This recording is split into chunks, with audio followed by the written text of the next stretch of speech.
Hello, my beautiful souls. Welcome sa ating tarot reading session. So, keep in mind, general reading po ito. Maring mag-resonate, maring hindi. Kunin nyo na lang po kung para sa inyo and leave the rest. Maring mag-shift na energies or magkabaliktad ang sitwasyon. Kaya kayo na pong bahala kung saan kayo nakalugar sa reading natin. So, let's see.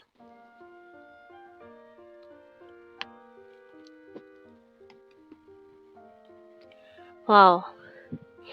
Temperance, unang card natin, it's a Sagittarius energy and the Knight of Cups. Oh, isang kabalyero na willing to wait. Okay, so tingnan natin more about this. We have also the Justice card. It's a Libra energy. And the Knight of Pentacles. Maring dalawang energies ito ha. Isang mabagal at isang medyo smooth. And we also have here the Three of Cups. Wow. At isa sa mga persons na ito, dalawang energies, isa sa kanila ay from the past na nagkaroon kayo ng hindi magandang ending or pagtatapos ng inyong maring relationship, maring friendship. And this person want to have reconciliation. Okay? Makipag-ayos, makipagbati, ayan, kung ano man yung nangyari sa inyo nitong taong to na hindi pagkakaunawaan in the past. And the Emperor, Aries energy, woo! And we also have here the Nine of Wands. Yung bottom card natin dito, Ten of Wands. So, medyo mabigat itong sitwasyon or kumbaga parang awkward situation kasi parang may bibisita sa'yo na magkasabay. Maaaring magkasabay pa itong dalawang ito and parang, ang awkward ng scenario na mangyayari. So, tingnan natin, signs and symbol cards.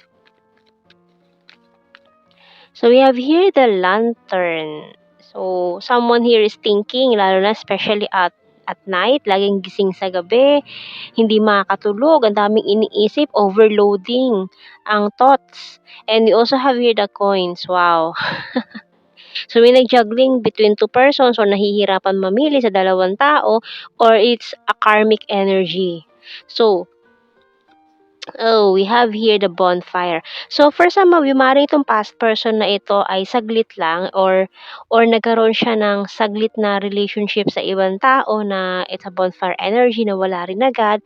Maaaring itong taong ito ay pinagtaksilan ka na in the past and then gusto niya makipagbati, makipag-reconcile or may pinili siyang iba. And then yung isa naman is a new person.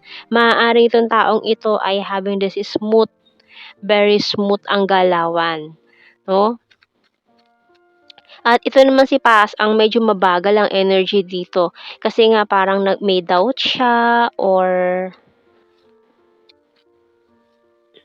okay. So, dahil nga dito sa pagkakamali niya with the pencil card, na sinasabi niya rito na small mistake, pwede pang burahin kasi pencil lang naman. Pero syempre, yung residue, yung kumbaga hindi na mabubura yung ano mabubura man pero yung bahid ng nagawang kasalanan, pagkakamali, still nandun pa rin. So, yun may naghihintay and you'll receive as this telephone call na maaaring matagal man ang hinihintay. Itong mag-usap kayo, magpaliwanag siya sa mga nangyari para kasing gusto niya magpaliwanag dito, i-explain sa'yo lahat mga nangyari. Parang magkakaroon din kayo nitong tawag ng heart-to-heart talk. So, tingnan natin sa messages ng ating archangels. So, yun ang gusto niya kasi magkaroon kayo ng conversation. Private conversation. Heart-to-heart talk. Ayan. Kasi marami siyang gustong i-explain, ipaliwanag sa side niya kung bakit ganun yung nangyari. We have here nurture by Archangel Gabriel. As you nurture a child, you nurture your own inner child.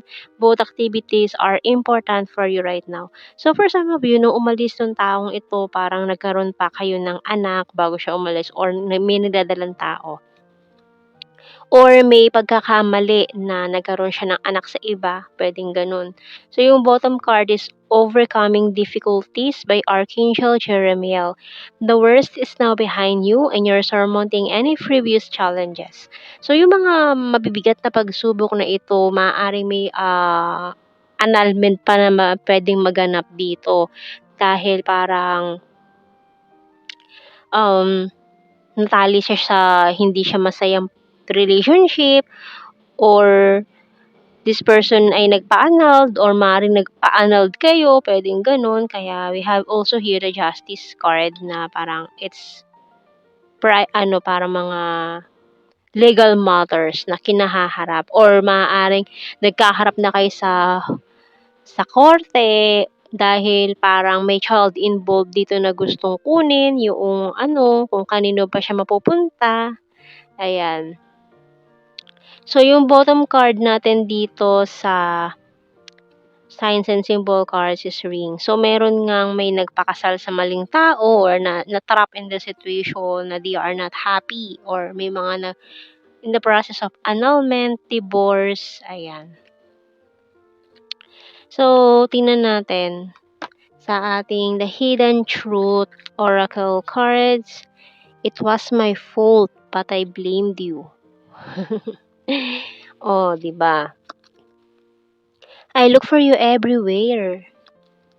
And I hope that you can forgive me one day. Pero mabagal ang energy ni past, pero siya yung may pinakamalakas na energy dito. So, I left you before you could leave me. I couldn't let you get close to me. I'm afraid to contact you. Pero tatawag siya, definitely. And it's time for me to heal now. And I wish I had treated you better. Yan. And yung bottom card natin dito, I wish I could take back my words. So, itong mga pagkakamaling to, lagi dito sa pencil card natin, it's about mistakes na gusto niyang ayusin. And, tingnan natin.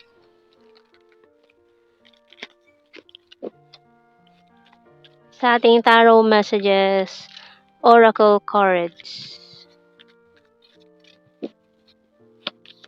Aha, I want to surprise you. So, maaaring itong past na to is may mga pinaplano siyang surprise. Visit na nga, ayan, surprise visit, kaya parang may magkakasabay dito. Maaaring bisitahin kayo nitong dalawang taong to ng sabay, unexpected, surprise, caught in the middle. Kaya parang caught in the middle ka between these two persons na parang they want to win your heart. You complete me. You're so sexy. I'm working hard for our future and I will fight for you. So, itong dalawang to parang magtatagisan pa ng matibay. Sinong sa dalawang ito ang pipiliin mo eh. I'm isolating myself to reflect.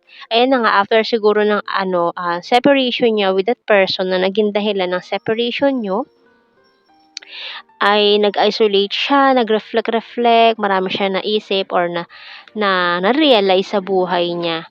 I'm strong and independent and I'm moving forward. So, yung bottom card natin, you're my strength. Oh.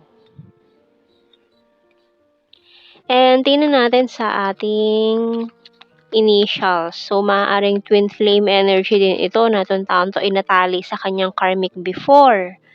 Si letter F and H.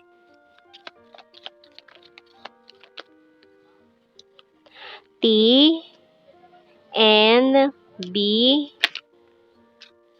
L,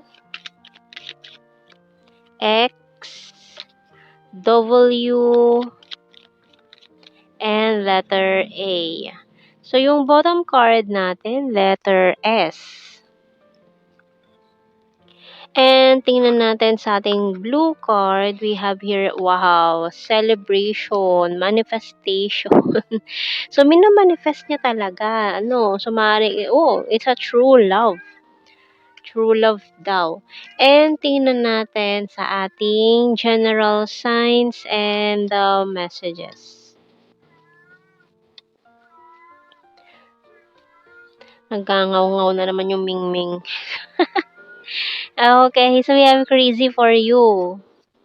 Visayas. Aries. Soulmate. Oh. Number 2, perfect smile. Ex-lover. Si ex-lover ang malakas dito eh. Practical. Province. Caring. Chaser. May. Intelligent. Emotional. South PH. Birthmark, and high expectations. So, yan po ang ating reading, my beautiful souls. Thank you for watching. Take care, and God bless. See you in our next reading, guys. Bye-bye.